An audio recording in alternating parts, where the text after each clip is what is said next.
Dr. N. Kalai Selvi, Director General of Council of Scientific and Industrial Research, CSIR. Welcome to PTI Video Services. Namaskar ji.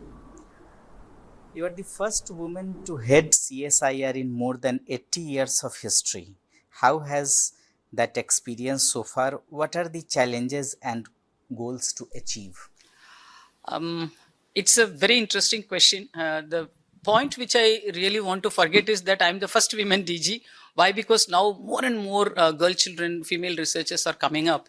I think slowly the term first women will also go out of dictionary, I think. But the very interesting question is the moment I just took charge as a Director General of CSIR, I would say I never faced any challenge, but I found a lot of opportunities. In my dictionary, the equivalent word to challenges is nothing but opportunities.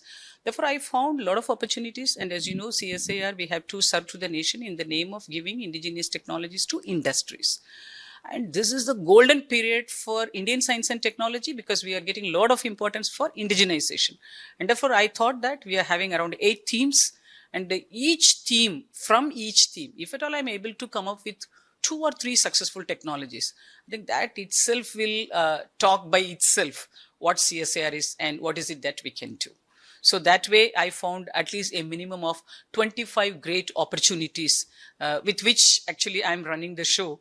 And in this 2.5 or closer to 3 years of my tenure as Director General, we have developed a few technologies and demonstrated, and I would say a minimum of 6 to 10 technologies. They have already reached market, especially during this 3-year period.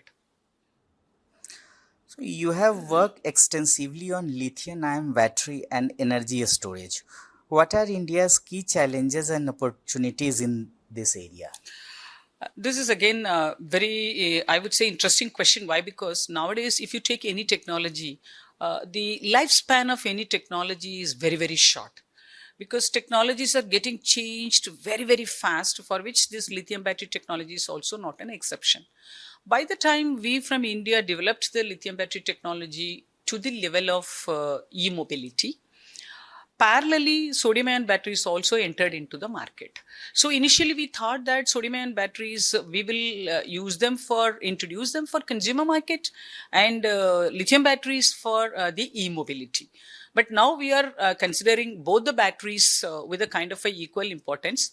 In India, now, thanks to the Government of India, again with the PLI scheme, and even from CSIR in our Chennai center, we have established a full-fledged facility wherein one can produce 1,000 cylindrical lithium-ion cells. So the configuration is 18650. So you can go up to 2 Ah, 3 Ah ampere hour cells, the cylindrical cells. In one day, you can produce 1,000 cells. This is the indigenously developed technology-based lithium cylindrical cells. So these cells are now slowly getting themselves qualified. But you asked what are the challenges. I would say now e-mobility is getting introduced even in Delhi also. I'm so happy to see number of new buses which are running by the e-charging facility. But in this country, pan-India, the charging stations are not made available right at this point of time because it will take little more time. But country is strongly working on it. So even in ANRF recently, they have rolled out one scheme called Maha. So under that, again, charging stations, e-charging. Here also there are 2 charging. One is e-charging, the other one is solar charging. So both the charging-based charging stations are becoming popular. And now in Delhi, I thoroughly enjoy the way people are doing battery swapping. I have seen even this sales boys and girls in their very tiny 2-wheeler vehicle. They just get it stopped. They just swap the battery and then they go. So nowadays, country is coming up in a very big way. If at all you have enough time, you can do e-charging. If you don't have time, you can even swap the battery. Like the way you give the empty cylinder and get a filled cylinder, gas cylinder for cooking. Now they just get the batteries also. This is called swapping of batteries. That is happening. I myself have seen in Delhi. So now country is coming up with the capability and capacity with respect to lithium batteries for e-mobility. And I'm feeling extremely proud that Country is going in the very right direction with the right choice of strengthening of areas related to batteries. I'm asking this question because we have a huge resource as far as lithium is concerned. So, what is the future of sodium ion as compared to lithium ion? If you just ask me peripherally, I would say sodium battery is the cost effective technology, and sodium means even from seawater you can get sodium. But extracting sodium from seawater is also a task and a challenge, and therefore, but anyway, sodium is going to be a cheaper technology. But lithium is very light, thin, and its energy density, power density are very more, and therefore lithium batteries will be sleek and thin. Whereas if you are going to use sodium battery, it is going to be slightly bigger in size. Therefore, wherever you do not have any space constraints, wherever you do not have any design constraints, there you can use sodium ion batteries. Whereas if at all you have some kind of a space constraints that you are available, you are having only this much space for batteries, then you have to go for the thinner version, which is lithium battery. But coming back to your question, today in this country, lithium resources have been identified. So at least in 4 different places, I don't want to name the places right at this point of time, because in one place lithium is available with a different kind of a concentration. At least in 4 different states of the country, lithium reserves have been identified. Meaning is it will not available as a rock or as a mountain, but it is available in such resources along with others. Therefore, now we are trying our level best to understand which is going to be economical, which resource is going to be economical. Therefore, the raw material supply chain related challenges related to lithium will get addressed once we come up with a kind of a extraction procedures of lithium from Indian resources. Then we can say lithium and sodium, we can just at that point of time we can really go for a comparison. CSIR is working very closely on farmers issue. Tell me something about it and also about the NAMO 108. Very interesting question. This question I'm just considering it as 2 parts. Farmers means we have taken Honorable Prime Minister's vision as doubling the farmers' income is our main important objective. CSIR is running 2 missions. One is Aroma mission, the other one is Floriculture mission. Under Aroma mission, especially with the blessings of our Honorable Minister of Science and Technology in Jammu and Kashmir, we are coming up with a big way with respect to Purple Revolution. Meaning is lavender cultivation. So we give them quality seedling. We teach them how to maintain it. We teach them how to do harvesting. Then we give them even the extraction facility. Oil extraction machine is also installed very much in the near the farmland, and therefore oil is extracted. And we have already signed an MOU with the company, Maharashtra-based company. So they are taking it to the market. So meaning is from farm, it is reaching the market with the help of NGOs and the stakeholder. This is with respect to Purple Revolution.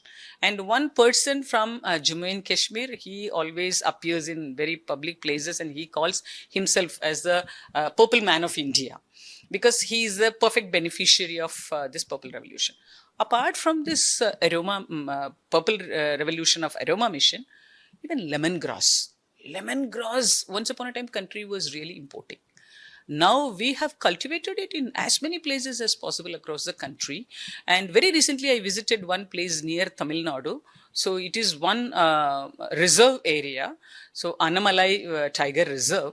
There, one portion of the hill, mountain, completely the tribal community, they have cultivated this lemongrass, and their extraction unit is also close by, and they are really enjoying the benefits of lemongrass. Now, with the kind of a widespread cultivation of lemongrass, country has exported several thousands of tons of lemongrass oil 2 years back itself. Therefore, we have changed the history. Now, farmers are very happy. So, these are few examples of Aroma mission. What you talked about, NAMO 108 comes under Floriculture mission. So under Floriculture mission, again, we are introducing flowers related, fragrance, flavors related revolutions, which will be benefiting again the farming community. So under that category, one of our labs, they came up with the identification of, as well as the, I would say the SOP of growing 108 petal lotus and it has been named as Namo 108, and this is very special, and it is finding its application in pharma as well as flavors and fragrance also. So they have introduced a number of, I would say, flavor-based perfumes, and it has been named as Frotus, meaning is fragrance of lotus, that is called Frotus. How do you plan to make CSIR innovation more industry ready and market facing?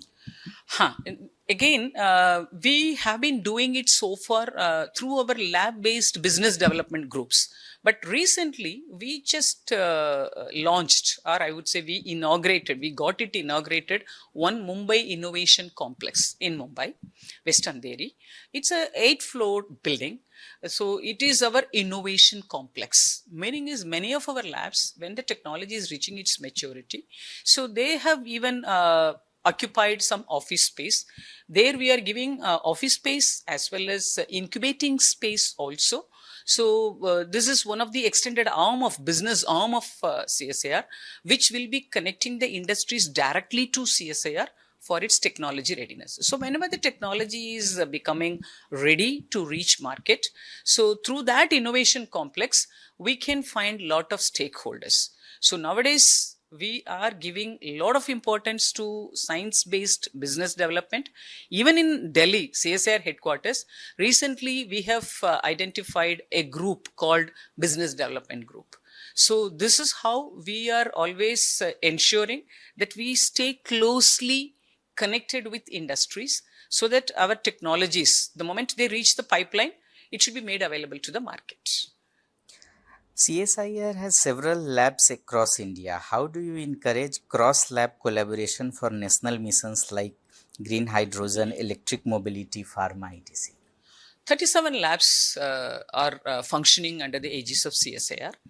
For easy monitoring, governance, and to ensure perfect overlapping of interest and not the repetition of R&D part, we have classified the 37 labs under 9 thematic groups.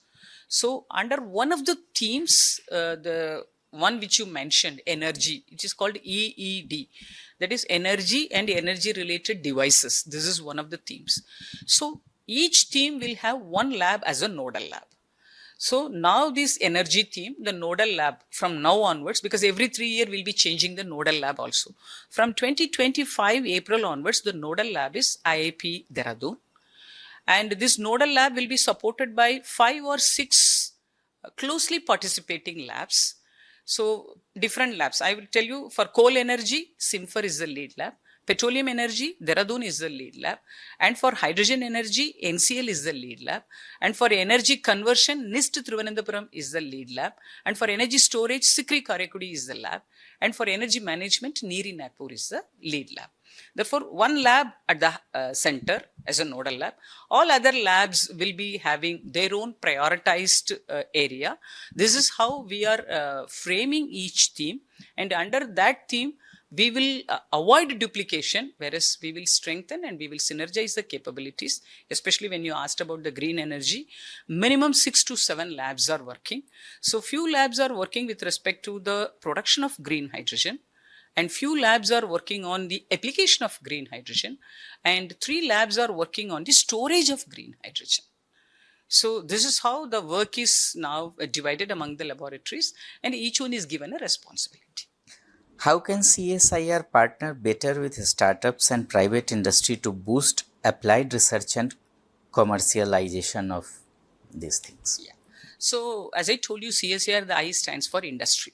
Once upon a time, industry means industry. Now the word industry is getting redefined as MSME, startup, industries. So we also classify our technologies in such a manner. What are the technologies which will be of interest to MSMEs? So we just push them through even the MSME ministry. Even the secretary Das, Sri Das, he is working very closely with us. So we just make them as a channel also to popularize it. In addition, our parent organization DSIR. So under DSIR, we have DSIR, CSIR, NRDC and CEL.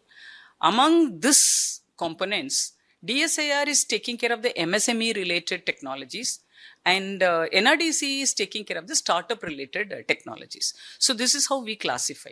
Now coming to again CSIR's technologies which are directly finding application to startups, either we will push it through NRDC, or we will even call the startups through EOIs, and we have some Atal incubation centers also in different parts of the laboratory. So through them we invite the startups, and then we see that we are meeting out their requirements. So this is how, whether it is MSME or startup, I will tell you with Laghu Udyog Bharati, we signed an MOU, and the objective is one line: 100 technologies in 100 days. So you can ask me, did you succeed? I succeeded, but not in 100 days, 127 days. So we took 127 days, but we were able to promote and transfer 100 technologies through Laghu Udyog Bharati. So this is how now we target the group, and accordingly we push the technologies. How is CSIR aligning with the National Research Foundation and India New Science Policy Vision, and any plan to augment CSIR fellowship programs? ANRF and CSIR, we are working very, very closely. For example, even the ANRF CEO, Dr. Shiv Kumar. So we always have discussion with each other so that we are not repeating anything intentionally or unknowingly. So in that particular case, wherever we are working, for example, with respect to missions, so whatever missions we are working and whatever directions and objectives with which we are working, they are not touching upon such kind of missions. So for example, sickle cell anemia mission, we are working with MOTA, whereas ANRF will not touch upon that. And this is how we just always have discussions to avoid the mere repetition. Coming to your fellowships, ANRF is coming up with the fellowships which are finding their direct applications and relevance to more of academia, and we are having our own JRF, SRF fellowships which are finding their relevance to promote PhD through various universities as well as in our ACSIR. So that way also, if you just consider the population of the country and population of the research scholars now, I think even ANRF and CSIR, the amount of support that we give, it is not sufficient. We can even increase the number of fellowships because that much is the demand from the other end. That's why I told you, even girls going for higher studies is now increasing enormously. And therefore, Indian parents are not that rich that everyone can take care of the education of a girl child or a boy up to their PhD time. Therefore, definitely they have to sit and prepare for this examination. They have to crack the examination. They have to get the fellowship, and then they have to do the PhD. You have just mentioned sickle cell anemia. The subject is very close to Prime Minister's vision. Yeah. So what is the progress about this plan? Sickle cell anemia is actually one of our very, very visionary and a successful mission, I would say. 8 years back we started, because countries started talking about sickle cell anemia mission just 3 years back. But CSIR started it 8 years back, big thanks to MOTA, Ministry of Tribal Affairs. So they only initially gave the funding for first 5 to 6 years. They gave the funding, and we divided it into 3. First one is screening and surveillance of sickle cell anemia. This was done by CCMB Hyderabad. Second one is drugs and medicines that could be utilized for sickle cell anemia. This was headed by IICT. And the third one is genome sequencing and genome editing. This was headed by IGIB. So in the first case, if you just see the screening and the surveillance, we had a great success story, I would say. Raipur, Bilaspur, everywhere our team, especially which was headed by Dr. Giriraj Chandak, he actually sacrificed his life almost for the sickle cell anemia mission. So he used to travel along with the set of research scholars and the project students team. He used to visit all the places, Odisha, Chhattisgarh, all these belts. So they will go talk to the tribal community. Even they started even giving counseling, pre-marriage counseling, post-marriage counseling, even pre-pregnancy counseling, then during the course of pregnancy counseling, even after the childbirth counseling. So like that, no, they made a very big and a great role. Now, after spending 5 to 6 years, we realized that we have a great potential of coming up with a kind of a detection kit, sickle cell anemia detection kit. and it has been developed by the same group, Giriraj Chandak's group. Now he has come up with a kind of a PCR, which is a molecular diagnosis kit. It is going to cost even less than 100 rupees, and you need not depend upon HPLC kind of a sophisticated instruments from now onwards. With a one drop of dry blood, you can very easily understand whether you have any kind of a threat for sickle cell anemia, whether you are a carrier or you are a patient, or what is the severity of your sickle cell anemia. All these indications you can get. So now he has started his own startup, and we have asked him to get his company onboarded in GEM portal so that it will reach the market as well as the society through the visibility. So this is how we are working in sickle cell anemia. We have already completed 20 lakh screening from CSIR itself. This is our success, I would say.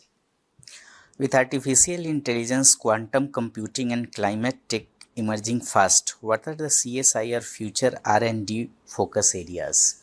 Actually, with respect to AI and ML itself, we already started two missions. So one is CHAMP as one mission, and that is already ongoing. How best AI and ML could be utilized for smart agriculture, how it could be used for precision healthcare, and the third one is how it could be used for the data security.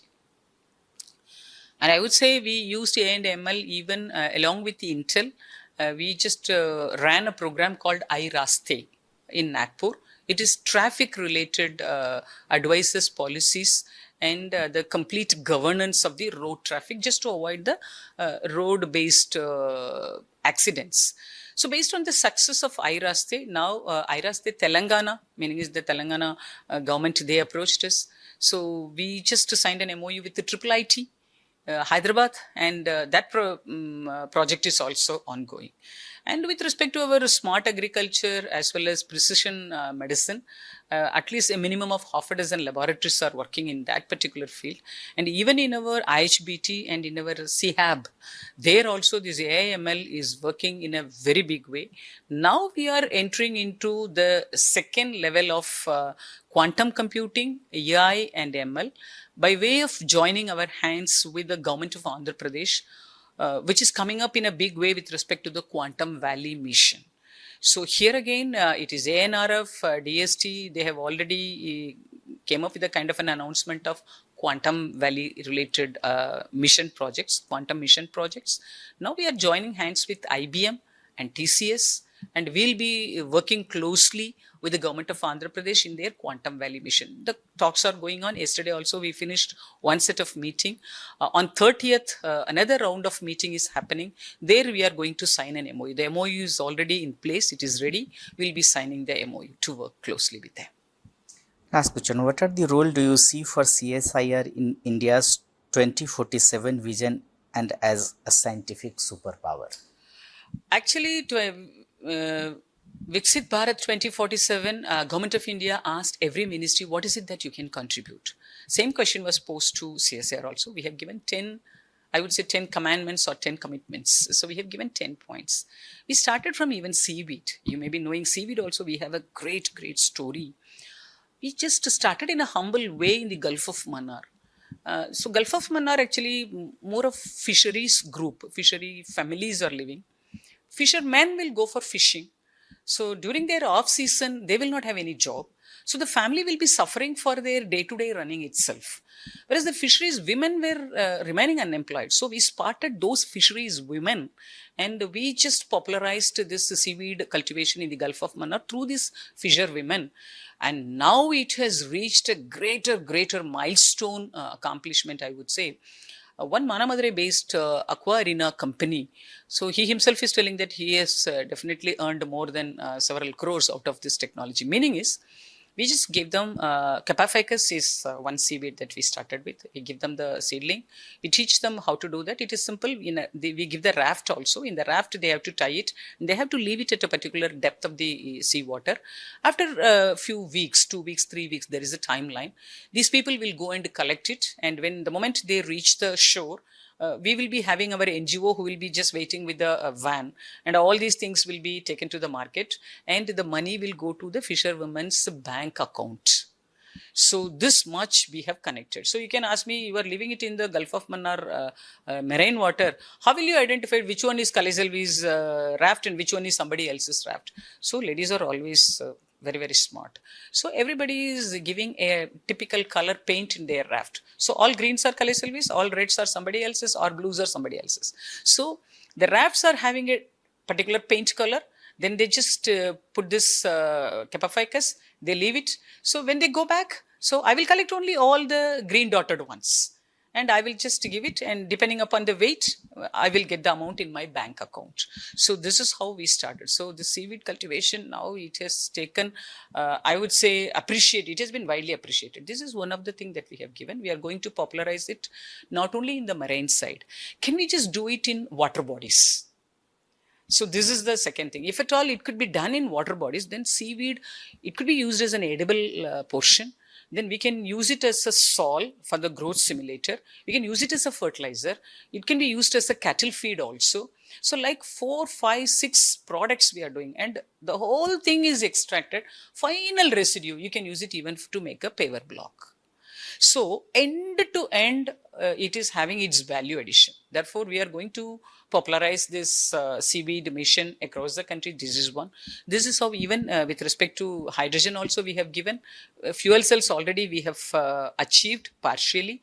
And with chemicals also we have already given that 2-3 chemicals will be coming up with the tonnage level production based technology. So this is how we have given a minimum of 10 technologies, of which one is mainly the metal values of this country. So you started with lithium and sodium. We, in the periodic table, if you just take, I would say, what is the strength of CSIR? You can say, if you just take the periodic table, at least 1/3 of the periodic table metals, we know the extractive metallurgy SOP. So whether it is a transition metal, light metal, rare earth metal, we have the extractive metallurgy flow sheets completely indigenous. And even if you want to come up with a kind of a pilot plant for the extraction of magnesium, for the extraction of nickel, for the extraction of cobalt, we will give you not only the flow sheet, but also the pilot plant, its design also. To that level, end to end, we have indigenized these technologies. Now we are joining hands with even MOES, and in their polymetallic nodules, that is deep ocean mission, again we are working for them. So how best these polymetallic nodules could be collected from a particular depth to the surface of the sea without losing the mineral value? And once it is reaching the surface, how are you going to separate it? And how are you going to make it to individual metals of its high purity? So these are our commitments for Viksit Bharat.